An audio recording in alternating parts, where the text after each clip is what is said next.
ہو گزر لمحات کا یاد میں تیری خدا، عافیت کا ساتھ وہ ہے اے رب میری دعا۔ الحمد للہ رب العالمین والصلاة والسلام علی سید المرسلین، اما بعد فاعوذ باللہ من الشیطان الرجیم، بسم اللہ الرحمن الرحیم۔ الصلاة والسلام علیک یا رسول اللہ وعلی آلک واصحابک یا حبیب اللہ۔ الصلاة والسلام علیک یا نبی اللہ وعلی آلک واصحابک یا نور اللہ۔ مدنی چینل کے ناظرین، پروگرام خوشگوار لمحات لیے حاضر ہیں۔ آج بھی انشاءاللہ ہمارے پروگرام میں مفتی قاسم صاحب تو تشریف لے آ چکے ہیں۔ انشاءاللہ کچھ دیر میں حاجی عبدالحبیب بھائی کی بھی انشاءاللہ آمد ہو جائے گی، اور ان کے خوشگوار لمحات کا ہم ان کے ساتھ ذکر کرتے ہیں اور درود پاک کی فضیلت بھی سنتے ہیں۔ آقا مدینہ صلی اللہ تعالیٰ علیہ وآلہ وسلم نے ارشاد فرمایا، تم میں سے قیامت کے روز میرے سب سے زیادہ نزدیک وہ شخص ہوگا جس نے دنیا میں مجھ پر کثرت سے درود پڑھے ہوں گے۔ صلو علی الحبیب صلی اللہ تعالیٰ علی محمد۔ آئیے عبدالحبیب بھائی، ماشاءاللہ۔ وعلیکم السلام ورحمۃ اللہ وبرکاتہ۔ مدنی چینل کے ناظرین، ہمارے پروگرام کا ایک اپنا فارمیٹ بھی ہے، انداز ہے کہ ہم ابتدا میں نعت کے چند ایک اشعار سنتے ہیں آنے والے اسلامی بھائیوں سے۔ تو آج آپ نہیں تھے تو میں نے مفتی قاسم صاحب کو عرض کی تھی کہ آپ سنائیے گا۔ تیسرے ایسا بنتے تو تین کا پروگرام ہے تو پھر ایک آج آپ ہی سنا دیں، یہ زبردست ہو جائے گا۔ تو میں تو روز ہوتا ہوں نا۔ نہیں چلے، یہ ذرا تھوڑا سا تھوڑا انداز ہی بدل جائے گا۔ مفتی صاحب نے کہہ دیا، اب ٹھیک ہے۔ اچھا، یہ ابھی لگتا ہے کہ پڑھنے والوں کی آزمائش ہوتی ہوگی۔ صلو علی الحبیب صلی اللہ تعالی علی محمد وعلی آلہ وصحبہ وبارک وسلم۔ سرور کہوں کے مالک مولا کہوں تجھے، سرور کہوں کے مالک مولا کہوں تجھے، باغ خلیل کا گل زیبا کہوں تجھے، اللہ رے تیرے جسم منور کی تابش، اللہ رے تیرے جسم منور کی تابش، اے جانے جان میں جانے تجلا کہوں تجھے، کہ لے گی سب کچھ ان کے ثنا خواں کی خاموشی، چپ ہو رہا ہوں کہہ کے میں کیا کیا کہوں تجھے، لیکن رضا نے خط میں سخن اس پہ کر دیا، خالق کا بندہ خلق کا آقا کہوں تجھے۔ صلو علی الحبیب۔ سبحان اللہ، سبحان اللہ، ماشاء اللہ۔ سب آپ کا کلام آنا چاہیے ویسے۔ اچھا نا، حوصلہ افزائی اسٹوڈیو کلام آنا چاہیے۔ حوصلہ افزائی کا شکریہ جی۔ دے دیں چائے، دے دیں، دے دیں، دے دیں، آ جائے دے دیں۔ پیارے اسلامی بھائیوں، ہم کچھ نہ کچھ سوالات کا سلسلہ ہمارا جاری رہا ہے۔ مفتی صاحب کی جو ایک زندگی کا ایک حصہ تدریس میں بھی گزرا ہے، آپ بلکہ تدریس کر بھی رہے ہیں، وقتاً فوقتاً آپ طلبہ کرام کو، آپ کو پڑھانے کا سلسلہ آپ کا جاری، تخصص الفقہ ہے، دورہ حدیث شریف ہے، بیان کرتے ہیں. اسی طرح جب آپ UK جاتے ہیں تو وہاں بھی ہمارے طلباء کرام آپ کے ساتھ بیٹھتے ہیں اور آپ کو کافی کوشش کرتے ہیں ان کی پریشانی بھی دور ہو. میں آپ سے یہ عرض کرنا چاہوں گا کہ کیا کوئی ایسا طالب علم بھی ہے کہ یا ایسے طلباء کرام ہیں کہ جو آپ سے جب انہوں نے بات کی اور آپ کو ان کا بات کرنا بڑا مطلب ایک خوشگوار لمحہ آپ کو لگتا ہو کہ یار یہ بھی ہوتے ہیں یار، ایسا کچھ ہے؟ ایسے طلباء میں ایسے بہت ہوتے ہیں کہ جنہوں نے ماشاءاللہ اتنا کچھ پڑھا ہوتا ہے یا ان کی ذہانت ایسی ہوتی ہے کہ واقعی عقل دنگ رہ جاتی ہے. طلباء کرام کی، طلباء کرام کے اندر بھی اسٹوڈنٹس ہو جامعۃ المدینہ کی. جی مجھے ایک مرتبہ یاد ہے، غالباً فیصل آباد کے ایک اسٹوڈنٹ تھے، تو تفسیر کے حوالے سے کوئی گفتگو ہو رہی تھی، تو انہوں نے اپنا جو تفسیر کا مطالعہ بیان کیا نا، ہاں وہ تفسیر کا مطالعہ مجھ سے بھی زیادہ تھا. اللہ اللہ. یعنی میں نے تفسیر لکھی ہے لیکن میں نے اتنی تفسیر نہیں پڑھی ہوئی جتنی انہوں نے پڑھی ہوئی تھی. اللہ. کیا در منصور اور کیا قرطبی اور کیا روح المعانی اور روح البیان، یہ ساری تفسیریں پڑھی ہوئی تھی. سبحان اللہ. تو ان کا ایک ذوق تھا تفسیر پڑھنے کا، اور ماشاءاللہ انہوں نے ساری پڑھی ہوئی تھی. اچھا، اسی طرح میں ایک مرتبہ دورہ حدیث میں گیا یہاں پر کراچی فیضان مدینہ میں، تو طلباء سے کسی موضوع پر کلام ہوا، تو یہ مطالعے کے حوالے سے بات ہوئی. تو ایک طالب علم نے اپنا جو کھڑا ہو کے مطالعہ بیان کیا نا، اس نے لکھا ہوا تھا، وہ اتنا تھا کہ میں نے ایسا پرسنلی میں نے اس کو آئی پیڈ تحفے میں دیا. اللہ. یار ماشاءاللہ اتنا مطالعہ آپ کا. تو ویسے ایک بات ہے، کوئی ایسے بھی تو کہہ سکتا ہے، آپ جج بھی کر لیتے ہوں گے جو کہہ رہا ہے واقعی اس نے ایسا پڑھا بھی، اندازہ ہو جاتا ہے. اصل میں ہوتا یہ ہے کہ جس موضوع کے حوالے سے وہ مطالعے کی بات کرے تو کچھ اس پر کلام ہو جاتا ہے.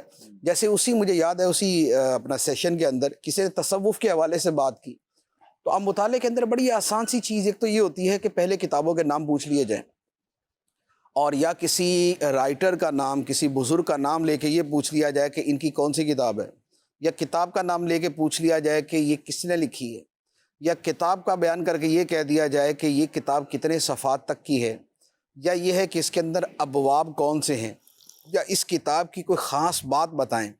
تو یوں مختلف طریقے ہوتے ہیں اسیسمنٹ کے، تو اس سے اسیس ہو جاتا ہے، پتہ چل جاتا ہے کہ کس نے کتنا پڑھا ہوا. کیا بات ہے، سبحان اللہ. تو یوں ماشاءاللہ میں نے تو آپ سے ویسے بھی عرض کیا ہوا ہے کہ ہمارے ہاں ٹیلنٹ اتنا الحمدللہ اتنا زیادہ ہے کہ اگر اس ٹیلنٹ کو پراپر سرچ کیا جائے، جسے ٹیلنٹ ہنٹنگ کہتے ہیں، اور ان کو پراپر جگہ پہ استعمال کیا جائے، تو شاید اس وقت جتنے ہمارے پاس افراد موجود ہیں ان سے 10 گنا زیادہ افراد ہمیں بیٹھے بٹھائے مل سکتے ہیں. سبحان اللہ. سبحان اللہ. طلباء کے اندر اب جیسے یہ اپنے ہمارے مفتی حسان صاحب تھے، یہ طالب علم تھے، تو میں اس وقت بھی کہا کرتا تھا کہ ہمیں یہ نہیں پتہ ہوتا کہ کس طالب علم نے کل جا کے شیخ الحدیث بننا ہے، کس نے مفسر بننا ہے، کس نے محدث بننا ہے. ہمارے جتنے بھی مصنف، محدث، مفسر، شیخ الحدیث، مفتی بنے ہیں، یہ ایک زمانے میں وہی جامعہ کے اندر پڑھنے والے اور وہی ٹاٹ پہ سونے والے اور وہی دال کھانے والے اور وہی روٹین کی زندگی گزارنے والے تھے. لیکن کسی کی صلاحیتوں پہ اس کی تھوڑی سی حوصلہ افزائی اور اس کی رہنمائی، یہ دو چیزیں ایسی ہوتی ہیں کہ جو اسے کہاں سے کہاں لے جائیں. عبداللہ میں کتاب میں واقعہ پڑھا، ایک شخص کہتے ہیں کہ میں کہیں سفر پہ جا رہا تھا تو راستے میں نماز کا وقت ہوا، تو میں نماز کے لیے مسجد میں چلا گیا، جماعت کا وقت تھا، تو میں نے جماعت کے ساتھ نماز پڑھی. جب نماز پڑھ کے میں لوٹا تو امام صاحب میرے پیچھے آ گئے اور مجھے میرا نام لے کر سلام کیا. میں بڑا حیران کہ سفر میں ہوں، راستے میں ہوں، اس مسجد میں میرے کبھی آیا نہیں ہوں، اور میں امام صاحب کو پہچان نہیں سکا. میں امام صاحب آپ میرا نام کیسے جانتے ہیں؟ کہ آپ نے مجھے پہچانا نہیں. کہا نہیں، میں نے آپ کو پہچانا نہیں. کہا میں آپ کا طالب علم ہوں. وہ اصل میں جو نماز کے لیے آئے تھے وہ ٹیچر تھے، استاد تھے. میں آپ کا طالب علم رہا ہوں. پھر اس نے اپنا بتایا کہ میں کون سی کلاس میں آپ کا طالب علم تھا. کہا آپ نے مجھ سے کلاس میں ایک دفعہ آپ نے کلاس میں نماز کا سوال کیا تھا اور میں نے اس کا جواب صحیح دیا تھا. واہ. اور آپ نے خوش ہو کر مجھے اپنی گھڑی اتار کر دی تھی کہ آپ اتنی خوش ہوئے تھے میرے جواب سے. اور میں نے اسی وقت نیت کی تھی کہ میں اب مسجد کا امام بنوں گا. واہ اور یہ گھڑی آج بھی میں نے پہنی ہوئی ہے. اللہ اللہ. اب اس استاد کو کتنی خوشی ہوئی ہوگی, اب اس استاد کو کتنی خوشی ہوگی سب سن کر, ہاں مطلب وہ وہ امام بن گیا. اس کا ایک ریزلٹ اس کے سامنے آیا نا, وہاں پہ جسے کہتے ہیں کہ اچیومنٹ, ایک نتیجہ جب سامنے آتا ہے تو کتنا مطلب کہ ایک مزہ آتا ہے. تو حوصلہ افزائی جو ہے نا بڑا کام ایسا امام شافعی یا امام اوزاعی یا امام نخعی, یہ تین بڑے امام ہیں, ان میں سے کسی ایک کا واقعہ ہے کہ ایک مرتبہ یہ کسی جگہ گئے تو وہاں دکان پہ ایک نوجوان بیٹھا ہوا تھا. تو نوجوان کے چہرے کو دیکھ کے, ایک ہوتے نا کہ ایک آثار نیکی کے اور علم کے اور ذہانت کے, تو فرمایا کہ بیٹا تم کاروبار کرو گے تو بہت ترقی کرو گے, لیکن اگر تم علم پڑھو گے تو بہت زیادہ ترقی کرو گے. تو انہوں نے کہا اچھا. ان کے دل پہ بڑا اثر ہوا, تو انہوں نے اپنی تجارت کو موقوف کیا اور علم دین کے اندر مشغول ہو گئے, اور پڑھتے پڑھتے پھر وہ امام اعظم ابو حنیفہ بن گئے. سبحان اللہ, پتا یار. اللہ اکبر, کیا بات. یہ امام اعظم رحمۃ اللہ اچھا, علیہ یہ نام سن کر کیسا لگا ہے عبداللہ کیا بن گئے, بن کیا اللہ. یہ واقعی امام اعظم کا ہے. لیکن وہ دیکھیں نا, جنہوں نے حوصلہ افزائی کی, ان کے لیے حوصلہ صدقہ افزائی جاریہ. کی اور جنہوں نے توجہ دلائی, صدقہ جاریہ تمہارے کیسا اندر ہوگا. ذہانت. جیسے اعلیٰ حضرت امام علیہ سنن نے صدر الشریعہ علیہ رحمہ کو لے لیا, مکتب میں تھے, ہوا کرتے تھے, اور اس طرف لیا تو وہ صدر الشریعہ بن گئے. کیا بات ہے. عبدالحبیبہ, آپ کا کوئی زمانے طالب علمی کا خوشگوار واقعہ, ماشاءاللہ امجدیہ میں بھی پڑھتے رہے, اس طرح مفتی امین صاحب کے پاس بھی پڑھتے رہے, تو کچھ جامعۃ المدینہ کی ایز اے رکن شورا آپ اس کو ہیڈ بھی کرتے ہیں, تو چاہ رہا تھا کچھ اس طرح کا آپ کا بھی خوشگوار واقعہ ہو. ظاہر ہم تو طالب علم ہی رہے, تدریس کی طرف تو نہیں آئے, لیکن یہ کہ دوران طالب علمی یقیناً ایسے کئی طلباء کے ساتھ بیٹھنے کا, پڑھنے کا موقع ملا کہ جن کی ذہانت پر رشک آتا تھا, اور جن سے واقعی خود سیکھنے کو جی چاہتا تھا کہ یار یہ کتنا ٹائم اور کتنا ماشاءاللہ اچھا پڑھتے ہیں. ہم جب مفتی امین صاحب کے ساتھ بھی پڑھتے تھے تب بھی وہاں ہم نے دیکھا, اور پھر دارالمنجدیہ میں بھی یہ الحمدللہ شرف ملا. اور اسی طرح اساتذہ کے اندر بھی مفتی امین صاحب کو جیسا دیکھا, اللہ ان کو جنت نصیب کرے, کہ ان کو تو ایسا لگتا تھا کئی کتابیں حفظ تھیں, یعنی بعض اوقات ان کے سامنے کتاب نہیں ہوتی تھی اور ہم پڑھ رہے ہوتے تھے تو وہ روکتے تھے کہ نہیں یہاں یہ پڑھو, اور وہ کتاب میں وہی لکھا ہوتا تھا, لیکن ان کے سامنے وہ کتاب نہیں ہوتی تھی. تو ایک دو بار میں نے پوچھا بھی تو انہوں نے کہا کہ میں تقریباً جو آپ کو سبق پڑھانا ہوتا ہے یاد کر کے آتا ہوں. مفتی صاحب, ہمارے مفتی امین صاحب رحمۃ اللہ تعالی علیہ کا ایک انداز یہ بھی تھا کہ جب ہمیں فقہ پڑھاتے تھے تو ہر فقہ کی کتاب مفتاب کول نہیں ہوتا, تو ہمیں باقاعدہ مفتی صاحب پہلے وہ کتاب میں پڑھاتے, پھر فرماتے کہ فتویٰ اس پر نہیں ہے, پھر ہمیں وہ باہر شریعت کی عبارتیں پڑھاتے تھے کہ فتویٰ اس پر ہے, اور وہ باقاعدہ اس کا مطالعہ کر کر آیا کرتے تھے کہ آج ان کو کیا پڑھانا ہے. ایسا ہوتا ہی ہے, ایک ہوتا ہے علم ٹرانسفر کرنا, اور ایک ہوتا ہے علم کا ذوق ٹرانسفر کر دینا. یہ دونوں میں بڑا فرق ہوتا ہے. علم ٹرانسفر کرنے کا مطلب ہوتا ہے معلومات دوسرے تک پہنچا دینا, لیکن اس کے اندر اس شے کا ذوق پیدا کر دینے کا مطلب یہ ہوتا ہے کہ اب وہ فار ایور پڑھتا ہی رہے گا. جیسے کہتے ہیں نا کہ کسی کو مچھلی دینا اور کسی کو مچھلی پکڑنا سکھا دینا. جس نے مچھلی دی اس نے ایک دن کا کھانا دیا, اور جس نے مچھلی پکڑنا سکھایا اس نے پوری زندگی کا کھانا دے دیا. تو جس نے علم دیا اس نے اتنا ہی علم دیا, لیکن جس نے علم کا ذوق پیدا کر دیا اس نے ہزاروں کتابیں اس کے اندر ڈال دی.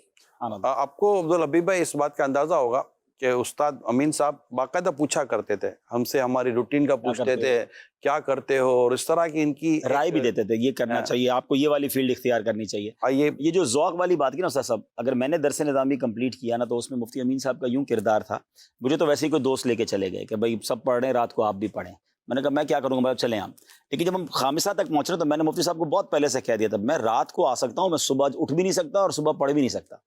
انہوں نے اس وقت تو کچھ نہیں کہا. جب خامسہ میں ہم پہنچ گئے نا تو پھر مجھے بٹھا کے سمجھایا کہ یار 5 درجے پڑھ لیے, اب کیا دورہ حدیث سے پہلے چھوڑ دو گے. میں نے اس وقت صبح جا ہی نہیں سکتا, میری روٹین ہی نہیں ہے, میں تو دوپہر کو اٹھتا ہوں, رات ہم لوگ دیر تک.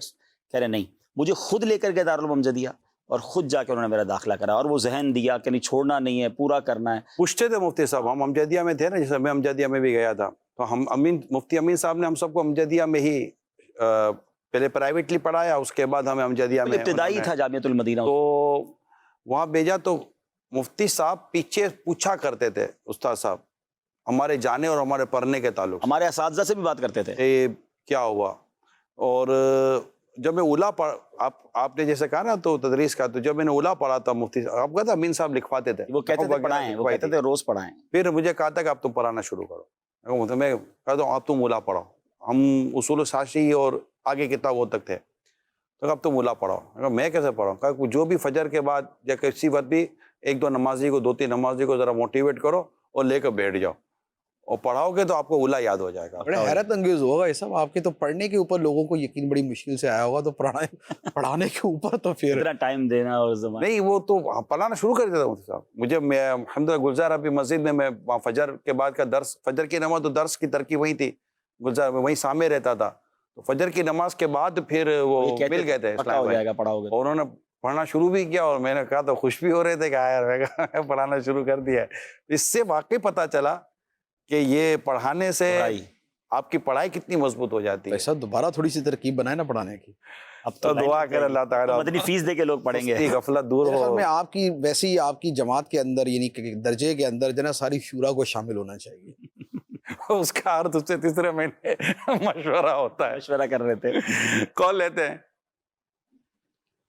میرا نام محمد حسنین رضا ہے. نگران شورا اور عبدالحبیب بھائی, جب آپ کی امیر اہل سنت کے ساتھ مسجد عائشہ حاضری ہوئی تھی اور ایک ٹیکسی ڈرائیور سے آپ کی ملاقات ہوئی تھی, وہ والا واقعہ سنا دے. مطلب بعض واقعے ایسے جو ہم نے بیان کیے ہوئے ہیں, لوگ پھر سن, لیکن لوگ اس کو سننے میں ان کو یہ لگتا ہے کہ ایک اچھا لگتا ہے. اس کا ویڈیو کلپ بھی موجود ہے. چلیں عبدالحبیب بھائی. وہ واقعی وہ جب وہ آپ ایک کل آپ نے سوال کیا نا کہ وہ واقعہ جس کو یاد کر کے چہرے پہ مسکراہٹ آیا, یہ وہ واقعہ ہے جو واقعی جب بھی یاد آیا نا چہرے پہ مسکراہٹ ہی آتی ہے. چلے میں شارٹ کر کے سنا دیتا ہوں. ویسے تو اس کا یہ تھا کہ نگران شورا ہم اور امیر اہل سنت بھی تھے اور 2-3 اور رفقا بھی تھے. تو مسجد عائشہ میں وضو وغیرہ کا معاملہ تھا, مسجد عمرہ بھی کہتے ہیں اس کو. تو نگران شورا اور میں پہلے فارغ ہو گئے. تو ہوا یہ کہ بھائی صاحب یوں کھڑے تھے اور میں اس طرح تھا نا, ہم آپس میں باتیں کرتے. پیچھے سے ایک بندہ آیا اور وہ اس نے مجھے دیکھ لیا. تو وہ جس طرح پہچان لیتے ہیں لوگ کہ مدنی چینل پر دیکھا, تو بہت خوش اور بڑا دوڑتا ہوا آیا, اور آپ عبدالحبیب بھائی ہیں, آپ کو ہم مدنی چینل پر دیکھتے ہیں. تو بڑی محبت سے مجھے بولا. اچھا, اس نے نگران شورا کو دیکھا نہیں تھا کیونکہ عائشہ صاحب اس طرف تھے. تو اب اس نے جب آ کے میرے سینے سے لگا تو عائشہ صاحب اس کو پیچھے سے ہاتھ بھی کہہ رہے کہ ہاں یہی عبدالحبیب بھائی ہیں جن کو آپ دیکھتے ہیں. اچھا, وہ اس لیے کر رہے تھے, ان کو پتا ہے کہ جیسے اس نے مڑ کے دیکھنا تھا ان کو بھی پہچان لینا. اب وہ جب مڑ کے پہچانا تو مجھے چھوڑا اور نگران شورا پہ جناب بڑا مجھے تو شوق تھا, مجھے تو یقین نہیں آ رہا آپ سے ملاقات ہو گئی. اچھا, ابھی ہم دونوں سے بات چیت ہو رہی ہے اور ہم دونوں نے نگاہوں میں طے کر لیا کہ ابھی امیر اہل سنت نے آنا ہے. تو انہیں بتانا نہیں, اب بتانا نہیں ہے. اچھا, ہم دونوں نے اشاروں میں سمجھ لیا کہ اس کو سرپرائز کیسا ہو, کیونکہ اس کو ہم دونوں سے مل کر جو اس کی خوشی تھی وہ سنبھلی نہیں جا رہی تھی, اور ہمیں پتا تھا جب امیر اہل سنت کو اس نے دیکھنا ہے تو اس کا کیا ریئیکشن ہوگا. اب ایسا ہوا کہ ہم دونوں باتیں کر رہے ہیں ان سے, امیر اہل سنت دروازے سے باہر آئے وضو کر کے. تو ہم نے کہا ذرا ادھر دیکھیں. اب مفتی صاحب وہ جس طرح تیر کمان سے نہیں نکلتا, وہ جس طرح اڑا, اب اس کو روکنا پڑا ورنہ وہ شاید امیر اہل سنت کو کوئی نقصان پہنچا دیتا. اور میں نے شاید زندگی میں پہلی بار یا چند بار دیکھا ہوگا کسی کو روتے ہوئے بھی اور ہنستے ہوئے بھی, یعنی اس کے آنسو بھی نکل رہے ہیں اور اس کی ہنسی بھی نہیں رک رہی. اس کو سمجھ ہی نہیں آ رہا میں بولوں کیا. یا اللہ یہ کیسے ہو گیا, میں مطلب امیر اہل سنت کو یاد, مطلب کمال تھا نا اس کا, اس کی آؤٹ کلاس اس کی کیفیت تھی. اور یاد عبدالحبیب بھائی یاد ہے مسجد الحرام سے ہم جا رہے تھے, وہ ٹیکسی والا, جی ہاں, وہ بھی الگ تھا. تو اچھا, اس بندے نے مجھے یہاں ایک بات سیکھنے کو جو ملی ہے, تو چلے ایک محبت کا انداز تھا جو بھی تھا, لیکن اس بندے نے بڑی ضد کی. ٹیکسی ڈرائیور تھے کہ امیر علیہ السلام سے کہا کہ آپ میری گاڑی میں بیٹھیں. اچھا, امیر علیہ السلام نے بڑی حکمت عملی کے ساتھ ہم پھر کبھی کر لیں گے وہ کر لیں. میں سمجھ نہیں پا رہا ہوں یہ اتنی محبت کر رہا ہے, اتنا دیوانہ, اس کو اس کے بیٹھ جاتے. جب یہ چلا گیا نا تو بعد میں مجھے سمجھ آئی کہ جس کیفیت میں یہ تھا, اگر اس کی گاڑی میں ہم بیٹھ جاتے نا تو اس نے گاڑی کہیں مار دینی تھی. کافی ذوق میں گاڑی چلاتا ہے وہ. تو پھر بڑی عقل میں امیر علیہ سنت کی فراست ہے. پھر سمجھ آئی کہ دیکھو کیسے موقع پر ڈیسیژن لیا. یہ بات بتا دوں جی, یہ آپ نے ماشاءاللہ کہا, یہ ایک ورڈ جو آپ نے کہا نا امیر سنت کی فراست ہے, صاحب جب سے ہم وابستہ ہوئے ہیں اور بہت ساری باتیں بعد میں سمجھ آتی ہیں, کئی باتیں ایسی ہیں اللہ, یعنی اس پہ پوری کتاب ہے. اگر یادداشت آپ کا ساتھ دینا تو اس پر پوری کتاب ہے کہ امیر سنت کی دور اندیشی. اللہ بالکل, اور یہ پوری کتاب ہے. دور اندیش لوگ ہیں بھی نہیں اس معاشرے میں, یہ تو نئی چیزیں لگتی ہیں ساری, اس پر واقعی لکھوائیں. ایسا کئی مرتبہ پتا کیا ہوتا ہے, بعض اسلامی بھائی ملتے نا, وہ کہتے یار دیکھو یہ ہو رہا ہے, یعنی جیسے دعوت اسلامی میں یہ ہو رہا ہے, آپ اس کے اوپر کوئی بات کریں. کہتے یار یہ بتا دو اس کا تعلق فتوے کے ساتھ ہے یا حکمت کے ساتھ ہے. اگر تو فتوے کے ساتھ ہے تو پھر تو میں بات کر لیتا ہوں, وہ ہمارے کام ہے. لیکن اگر حکمت کے ساتھ ہے نا, تو جو یہ کر رہے ہیں انہوں نے ہم سے زیادہ زندگی گزاری ہے, ہم سے زیادہ صاحب فراست ہے, ہم سے زیادہ سمجھدار ہے. واہ واہ, اس میں ہم نے ان کے پیچھے چل رہا ہے. سبحان اللہ, سبحان. یہ کئی مرتبہ ہوتا ہے, کئی چیزوں کے اندر وہ بات کرتے ہیں. تو میں یہ کہتا ہوں کہ اگر یہ فتویٰ ہے تو پھر یہ ہمارا کام, لیکن اگر یہ اسٹریٹجی ہے, یہ حکمت عملی ہے, تو پھر یہ ان کا کام ہے. عبدالحبیب بھائی, کچھ دعوت اسلامی سے ناراض لوگ کسی کے پاس گئے تھے, مفتی صاحب اب ہماری تنظیمی ان کو تھا مسئلہ، وہ بھی ماشاءاللہ بہت ہی اہل محبت ہیں، عالم ہیں، نام بھی ہے ان کا. تو ان کے پاس گئے تھے تو ان کو جیسے کہ تھوڑا سا دعوت اسلامی کے بارے میں شکوہ والا انداز تھا، تو انہوں نے ان کو روک کر کہا کہ یہ بتائیں کہ آپ کو کیا شکایت ہے، کوئی دین مسلک کے تعلق سے کوئی شکایت ہے یا طریقہ کار سے شکایت ہے؟ دین مسلک کے تعلق سے تو میں آپ سے بات کرتا ہوں، چلتا ہوں یا جو بھی ہے، اور اگر طریقہ کار سے شکایت ہو تو ہر تنظیم کا اپنا طریقہ کار ہوتا ہے، ان کو اپنا طریقہ کار ان کا ہے، اس میں کیا حرج ہے؟ انہوں نے بتایا کہ اس کے بعد ان کے پاس کوئی الفاظ نہیں تھا کہ کیا کہتے ہیں، کوئی دین و مسلک کے تعلق سے تو کوئی، اللہ کا شکر ہے ان کو شکایت تھی بھی نہیں، اللہ کرے کہ کبھی نہ ہو کسی کو بھی. اور امیل سنت کے ایک واضح الفاظ بھی ہے کہ اگر آپ ہمیں خلاف شرع کام کرتا پائیں تو ہمیں فوراً ہمیں بتائیں، اگر وہ بات درست ہوئی، یہ بھی ایک شرط ہے، اگر وہ بات درست ہوئی، کیونکہ ہمارا بھی پورا مفتیان کرام کا، کیونکہ آپ کی ہر بات درست ہو، جس کو آپ غلط سمجھتے وہ غلطی ہو، یہ بھی ضروری نہیں ہوتا. اگر وہ بات درست ہوئی تو امیر سنت تو پوری شورا کو سمجھایا ہوا ہے کہ سانس بعد میں لیں گے، پہلے اس چیز کو درست کریں گے، لیکن وہ بات کا درست ہونا بہت ضروری ہے. تو ہمارے بعد وقت کیا عبدالحبیب بھائی چلتا ہے، یار میری سمجھ میں نہیں آتا، اب یہ ہماری سمجھ میں نہیں آتا کہ بھائی سمجھ تو ہر ایک کی جدا جدا ہے، معیار آپ کی میری سمجھ، معیار آپ کی میری سمجھ ہے ہی نہیں، معیار تو شریعت ہے. ادھر بعض اوقات کسی کا انداز تھوڑا سا نامناسب ہو نا، جیسے اوپر کے حوالے سے بات کر رہا اور نامناسب انداز ہو، تو ہوتے اپنے ہی ہیں ماشاءاللہ، طاری ہوتے ہیں، لیکن ان میں سے بھی کئی لینگویج ڈیفرنٹ یوز کرتے ہیں. تو میں کہتا تھا اچھا یار یہ بتا دو کہ بھائی الیاس قادری سے بات کرنی ہے یا پیر الیاس قادری سے بات کرنی ہے؟ تو کہنے نہیں پیر صاحب سے. تو میں نے کہا یار یہ انداز تو پیر صاحب والا نہیں ہے، یہ تو بھائی والا انداز ہے نا. یہ تو اگر پیر صاحب والا ہے تو پھر تھوڑا سا دوسرا ہوگا نا انداز، کہ ہاں یہ آپ صحیح کہہ رہے ہیں. یہ ہوتا ہے، میں نے امیل سنت کو استاد صاحب دیکھا ہے کہ کئی چیزوں کا وہ کبھی کہتے ہیں نا نہیں، تو ایک انداز امیل سنت کا. دیکھیں میری ناک کی شکل میں جو آیا وہ میں نے عرض کیا، یہ امیل سنت کے 2-4 لفظ ہیں. ناک کی شکل میں جو آیا، میرا انقص ہے، یہ میرا ایک اشکال ہے، دیکھیں کیا ہوتا ہے، یا ایسی تشویش ہے، ضروری نہیں ہے. تو پھر میں یہ کہتا ہوں بھائی آپ کا اشکال جو ہے نا اس کو ہم نے یقین کے درجے میں پایا ہے، تو آپ فرما ہونا چاہیے کہ نہیں ہونا چاہیے. تو یہ حکمت پہ تو واقعی آؤٹ کلاس ہے ماشاءاللہ. ہونا چاہیے نہیں ہونا چاہیے. بہت سارے کام ایسے ہوتے ہیں جس کو امیر سنت اس پر ہمیں فرماتے ہیں کہ یار یہ سمجھ میں نہیں آتا، یا اس پہ یہی ہے. جب تک مفتی صاحب امیر سنت کا 100% یعنی 112% آپ کو یقین اور اطمینان اور وہ رسپونڈ نظر نہ آئے نا کہ یہ ہونا چاہیے، اس وقت اس کام کے کرنے میں دل ہی نہیں لگتا. نہیں کرو کیا ہے یہ اتنی دور اندیش. اچھا پھر عبدالحبیب بانی امیر، تو ظاہر ایک کوز ان کو پتہ ہے کہ میری تحریک کا کوز، میری تحریک کا مقصد اور میری تحریک کا ٹریک کیا ہے. تو جو ان سے وابستہ ہوگا وہ ان کے ویژن کو لے کر چلے گا نا، نہ کہ اپنے ویژن کو لے کر چلے گا.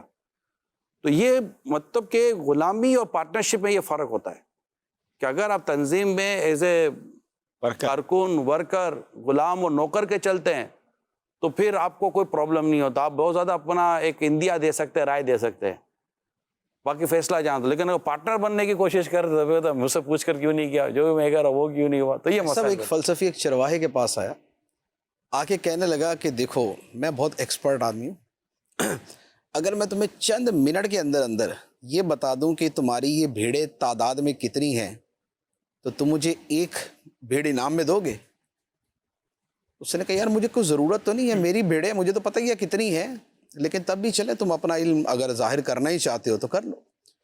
وہ فلسفی جنا وہ بھاگ کے ادھر گیا، اس نے ایسے جا کے کوئی آئیڈیا لگایا، پھر بھاگ کے ادھر گیا، وہاں سے آئیڈیا لگایا، جو اس کے پاس مائنس پلس تقسیم تھی اس نے ساری کر آ کے بتایا کہ اچھا یہ جو نا اس کی تعداد اتنی بنتی ہے. چروانے کا یار واقعی بھائی تم بہت ماہر ہو، تو میں تمہیں انعام کے اندر یہ بھیڑ دیتا ہوں.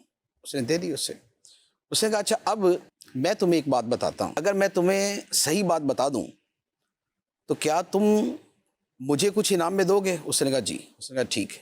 اس نے کہا بات یہ ہے کہ تم فلسفی ہو. اس نے یار تمہیں کیسے پتا چلا میں فلسفی ہوں؟ اس نے کہا کہ کسی فضول کام کے اندر بھی اتنا وقت لگانا ہے فلسفی کا ہی کام ہوتا ہے. استغفر اللہ. اور اب وہ جو بھیڑ میں نے تمہیں دی تھی نا وہ بھیڑ نہیں ہے, وہ کتا تھا, مجھے واپس دے دو. جس کا کام اسی کو تو اس نے کہا بھائی میرا کام ہے, مجھ سے زیادہ نہیں پتا کسی کا. اللہ اللہ اللہ. چلے جناب. چلے مفتی صاحب کی ایک ویڈیو ہمارے پاس سلطنت عثمانیہ کے تعلق سے. مفتی صاحب ترکی گئے تھے اور وہاں پر انہوں نے کافی وہاں پر اس طرح کی بھی ان کی مصروفیت رہی ہیں, تو آئیے اس ویڈیو کو دیکھتے ہیں. سلطنت عثمانیہ یہ بہت بڑی سلطنت تھی مسلمانوں کی, اور ترکی جو ہے اس کا مرکز رہا. تو آج ہم جس مزار پہ موجود ہیں عثمان غازی ماشاءاللہ تربیسی رحمت اللہ تعالی علیہ, سلطنت عثمانیہ جن کے نام سے چلی. سلطنت عثمانیہ جو ہے نا, یہ یوں کہہ لیں کہ اس زمانے میں اس وقت اتنی بڑی کو دنیا میں سلطنت ہے نہیں کہ جسے ہم مثال کے طور پہ ہم لے سکیں کہ سلطنت عثمانیہ اس جیسی تھی. یہاں تک تو مفتی صاحب ہم نے سنا, کچھ ناظرین کو بتائیں سلطنت عثمانیہ ہم سنتے رہتے ہیں. ایسے اسلام کی جو تاریخ ہے نا وہ سلطنت کے حوالے سے بھی بڑی روشن ہے, اور کئی لوگوں نے اس کے بھی بڑے جو خوبصورت واقعات یا سلطنت اسلامیہ ہونے کی وجہ سے جو پراسپیرٹی آئی اور جو خوشحالی آئی اس کے اوپر کتابیں لکھی ہیں. تو اسلام کی جو بڑی بڑی سلطنتیں گزری ہیں اس میں سب سے پہلے تو خلافت راشدہ ہی کی جو 4 خلافتیں بنتی ہیں, اور اس کے بعد پھر آخر میں حضرت سیدنا امام حسن رضی اللہ تعالیٰ عنہ کی. پھر اس کے بعد بنو امیہ کی جو سلطنت ہے یہ بھی اسلام کی جو ہے وہ فروغ میں اور اسلامی سلطنت کی وسعت کے اندر اس میں بھی جگہ جگہ بڑے بڑے واقعات اور بڑے بڑے فتوحات موجود ہیں.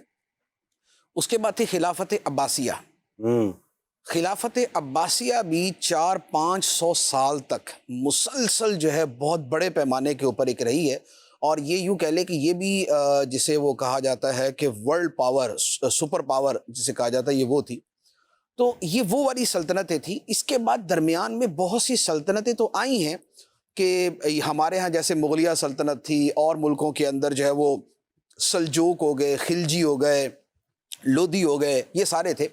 لیکن اس میں جو سلطنت عثمانیہ ہے یہ یوں کہہ لیں دا موسٹ پرومیننٹ, کہ بنو عباس کے بعد جنہوں نے ایک تو ایزا سلطنت کے جو وسعت پائی, دوسرا جو اسلام کو فروغ دیا اور اسلامی سرحدوں کو وسعت دی, پھر جو ان کے اندر بہادر لوگ پیدا ہوئے سبحان اللہ, پھر یہ وہ سلطنت ہے کہ جس کے ایک واقعے کو حدیث مبارک کے اندر بھی بیان کیا گیا تھا کہ وہ جنتی گروہ ہوگا کہ جو قسطنطنیہ کو فتح کرے گا. تو قسطنطنیہ کو جو فتح کرنے والے تھے وہ انہی کے جو سلطان محمد الفاتح رحمت اللہ علیہ تھے وہ تھے. تو یہ صدیوں تک یہ باقی رہی, تقریباً 1912-15 تک تو جو ہے یہ اپنی اسی اجتماعیت کے ساتھ باقی تھی, اور اس کے بعد پھر اس کے مختلف حصے ہو گئے. لیکن یوں کہہ لیں کہ اسلام کی عظمتوں کا ایک نشان جو ہے یہ آج بھی سلطنت عثمانیہ ہے, جس کی تاریخ بھی بڑی خوبصورت ہے, جس کی تاریخ عظیم الشان بھی ہے, جس میں بہادروں کے اور فتوحات کے اور جس کے اندر عظمتوں کا یوں کہہ لیں کہ ایک سیلاب بہتا ہے. تو اس اعتبار سے یوں کہہ لیں کہ اسلام کی اگر 4-5 سب سے عظیم سلطنتیں ہیں تو ان میں سلطنت عثمانیہ ایک ہے. ماشاءاللہ, کیا بات ہے, سبحان اللہ. جی کال دیں. ماشاءاللہ حاجی صاحب, آپ کا یہ سلسلہ خوشگوار لمحات بہت ہی پیارا ہے. میرا ایک خوش لمحات بہت ہی مجھے آج آپ کی بات سن کر یاد آ گیا کہ میں ٹیلرنگ کام کرتا ہوں, اور میں نے کبھی سوچا بھی نہیں تھا کہ میں مدینے جاؤں گا. میرا پاسپورٹ پہلے سے تیار تھا, لیکن میں نعت خوانی پڑھتا تھا تو اس میں ایک ہی امیر علیہ سنت کا کلام بلا لو پھر مجھے اے شاہ بیروبر مدینے میں, یہی پڑھتا تھا. اور لوگ سمجھتے تھے کہ شاید اس کو ایک ہی کلام آتا ہے, دوسرا کوئی آتا نہیں, لیکن میری تمنا تھی مجھے مدینے جانے کی. تو اچانک ایک بار میرے خالو نے کہا کہ تجھے مدینے آنا ہے, تو میں نے اپنی بائک تھی وہ بیچ دی, اور ایسا کرم ہو گیا کہ میں مدینے پہنچ گیا. اور میرے لیے وہ بہت بہترین لمحات تھے. اللہ دعا کرے کہ اللہ پھر مجھے مدینہ دکھا دے. آمین آمین آمین. ماشاءاللہ, کیا بات, واقعی کیا بات. وہاں ایک سانس مل جائے یہی ہے زیست کا حاصل. وہاں ایک سانس مل جائے است کا حاصل وہ قسمت کا دھنی ہے جو گیا دم دم بھر مدینے میں، وہ قسمت کا دھنی ہے جو گیا دم دم بھر مدینے میں۔ ایک خوشگوار لمحہ ہم آپ کے ساتھ شیئر کرتے ہیں۔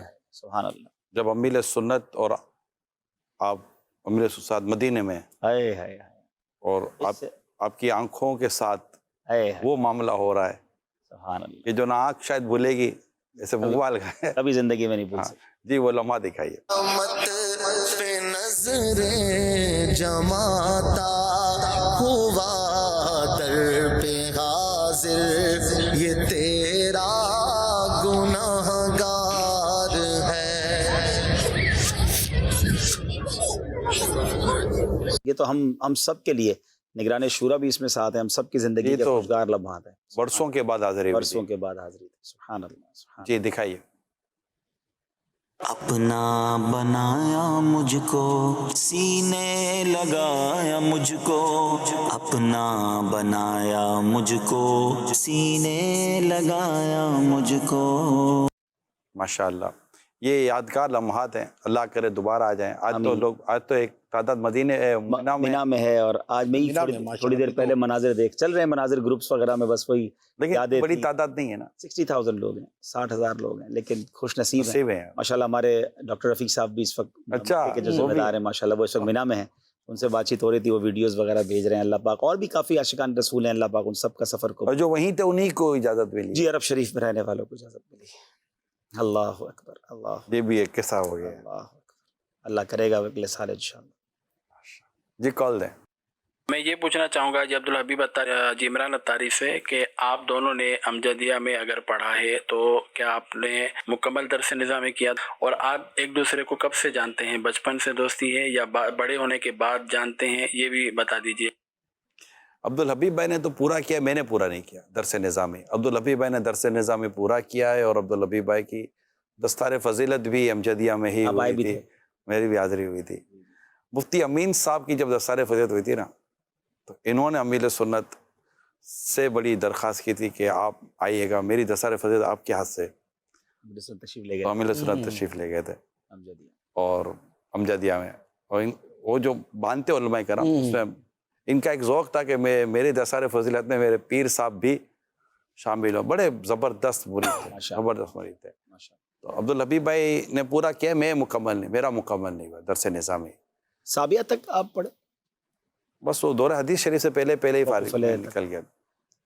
تو نگران شورا، اور جو ہماری یوں سلام دعا تو یوں سمجھے، جو مجھے یاد ہے کہ یہ خارادر میں مجھے نظر آتے تھے ٹریل موٹر سائیکل پہ، جس زمانے میں یہ مدنی ماحول سے وابستہ نہیں تھا، یوں ہم ایک دوسرے کو دور دور سے دیکھتے تھے۔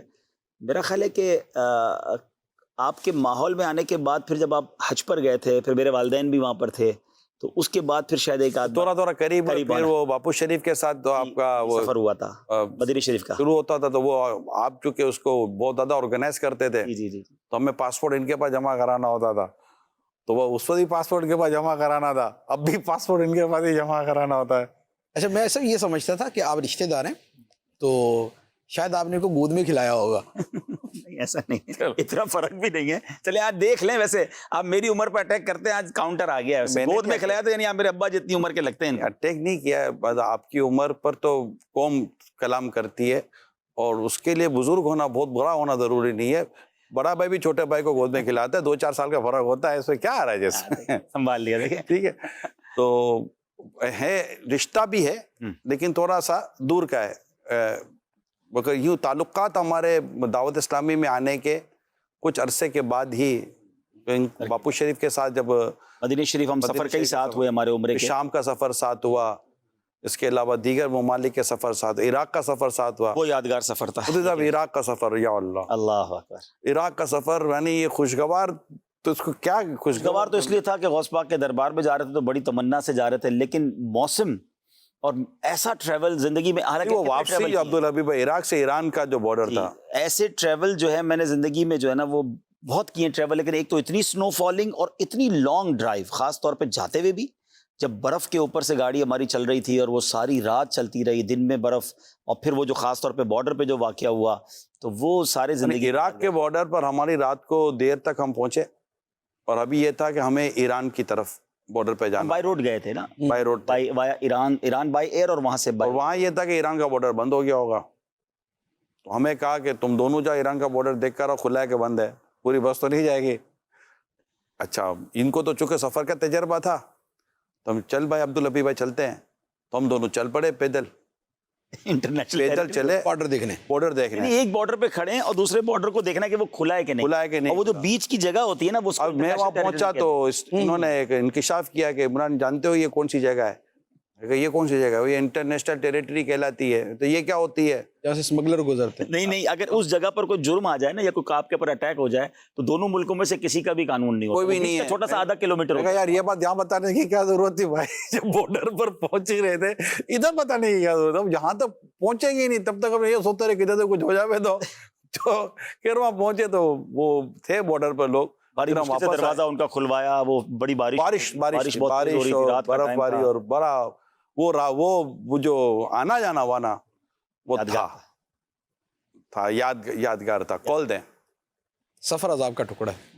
پروگرام خوشگوار لمحات بہت ہی پیارا ہے۔ عبدالحبیب بھائی نگران شورا اور مفتی قاسم صاحب سے عرض ہے کہ جب آپ کسی ایسے ملک میں سفر کرتے ہیں جس میں دعوت اسلامی کا مدنی قافلہ وغیرہ پہلے کبھی نہ گیا ہو تو آپ کو اس ملک میں جا کر کن کن مشکلات کا سامنا کرنا پڑتا ہے، یہ ارشاد فرما دے۔ عبدالحبیب بھائی سے عرض ہے کہ آپ دنیا بھر میں سفر کرتے ہیں تو کیا کبھی ایسا ہوا ہے کہ آپ جہاز میں سفر کر رہے ہوں، جہاز میں کوئی خرابی وغیرہ ہوگی ہو، جہاز نے بڑی مشکل کے ساتھ جو ہے وہ لینڈنگ کی ہو؟ اگر کبھی ایسا ہوا ہے وہ واقعہ سنا دیں اور اس حوالے سے مدنی پھول ارشاد فرما دیں کہ اگر کبھی ایسا ہو تو پھر جو ہے وہ کیا کرنا چاہیے؟ کلمہ پڑھنا چاہیے، ظاہر خوشگوار تو نہیں تھا، کلمہ پڑھنا چاہیے، توبہ کرنی چاہیے۔ ایک دو بار ضرور ایسا ہوا، ایک بار تو آپ بھی ساتھ تھے، خیر اس میں کچھ ہوا نہیں، لیکن ہوا یہ کہ میں اور نگران شورا دبئی سے کراچی آ رہے تھے، اور جب کراچی ایئرپورٹ پہ بیلٹ بھی بنوا دی انہوں نے، اور بس بالکل قریب پہنچ گئے لینڈ ہونے کے، اور انہوں نے وہ بلینکٹ وغیرہ بھی جو لے لیتے ہیں سب سامان بھی لے لیا، اور پھر اعلان کیا کہ کراچی میں ہم لینڈ نہیں کر پائیں گے اور بڑی ونڈی سچویشن ہے، یعنی بہت تیز ہوائیں چل رہی ہیں، تو ہم آپ کو واپس دبئی لے جائیں گے۔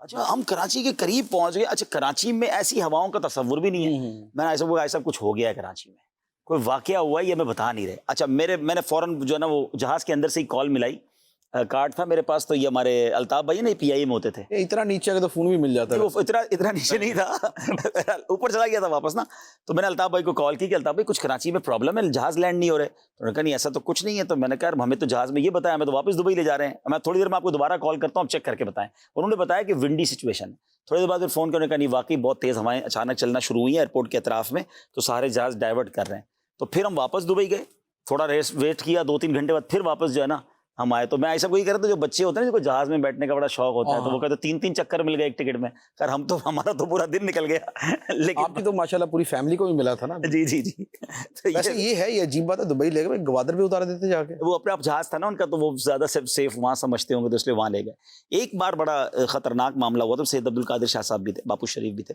ہمارا پورا ایک قافلہ تھا، ہم سیریا جا رہے تھے، پتہ نہیں آپ تھے نہیں تھے اس میں، سیریا جا رہے تھے، میری بھی پوری فیملی ساتھ تھی اور کافی اسلامی بھائی بھی ساتھ تھے، فیملیز بھی تھیں۔ تو جہاز نے ڈیمسکس سے ٹیک آف کیا، اور تھوڑی دیر بعد اس نے اعلان کیا عربی میں کہ بھائی جہاز میں پرابلم ہے اور ہم واپس ڈیمسکس ایئرپورٹ اتار رہے ہیں۔ اچھا، چونکہ اس نے اعلان عربی میں کیا، تھوڑی بہت مجھے سمجھ آ گئی کہ کچھ دیر از سم تھنگ پرابلم، باقی لوگوں کو سمجھ نہیں آئی، سب تھکے ہوئے تھے، کچھ تو سو بھی گئے تھے۔ تو جہاز نے جیسے ہی ٹرن کیا اور اس نے بڑا پھر ہلنا جلنا شروع کیا، تو اللہ پاک کا کرم تھا، یہ امیر علیہ سنت کی تربیت تھی، اس وقت مجھے یاد آ گیا، ہم احرام میں تھے، تو میں نے اپنے ساتھ جو بیٹھے تھے میں نے کہا اگر اس نے ایمرجنسی لینڈنگ کا اعلان کیا نا تو میں کھڑے ہو کے سب کو احرام کی نیت کروا دوں گا۔ ہم نے یہ سوچا تھا جہاز اوپر چلا جائے گا پھر احرام کی نیت کریں گے، سکھایا تو یہ تھا، میں نے کہا اگر کچھ ہونا بھی ہے تو احرام میں ہی ہو جائے۔ تو بہرحال اس نے ایمرجنسی لینڈنگ تو نہیں کی، لیکن جیسے ہی جہاز اترا تو پھر آس پاس سے فائر بریگیڈ آیا، انہوں نے جہاز پہ پانی لگایا، پھر مجھے کسی نے بتایا کہ رائٹ پر سے کافی دھواں نکل رہا تھا جب یہ جہاز ٹیک آف ہوا تھا۔ بہرحال پھر ہم سب کو جہاز سے اتارا، کئی گھنٹے ہم وہاں بیٹھے رہے۔ اب جب دوسرا جہاز آئے تو کئی لوگ جہاز میں بیٹھنے کے لیے تیار نہیں ہوئے، ہم نہیں بیٹھنا جہاز میں، کیونکہ انہوں نے ایک چیز دیکھ لی تھی۔ تو بہرحال اس دن مجھے ایک چیز ریئلائز ہوئی، اور اس کے بعد میں نے اس کو پریکٹس کیا کہ زندگی میں ایئر لائن جو ہے نا وہ چیپ ایئر لائن کی طرف نہیں جانا چاہیے۔ ایئر لائن میں ایئر لائن وہ بڑی بجٹ ایئر لائن تھی، اس سے سمجھ آ گیا۔ ایک اور ایئر لائن بھی تھی، جی عبدالحبیب بھائی کو یاد آ جائے، جہاز کے پہلے آپ گئے تھے، اس کے بعد دوسرے اسلام اسی ایئر لائن میں گئے، بالکل پہیے نہیں کھلے، ٹائر ہی نہیں کھل رہے، خیر میں تو نہیں تھا اس میں، ہاں میرے ساتھ بھی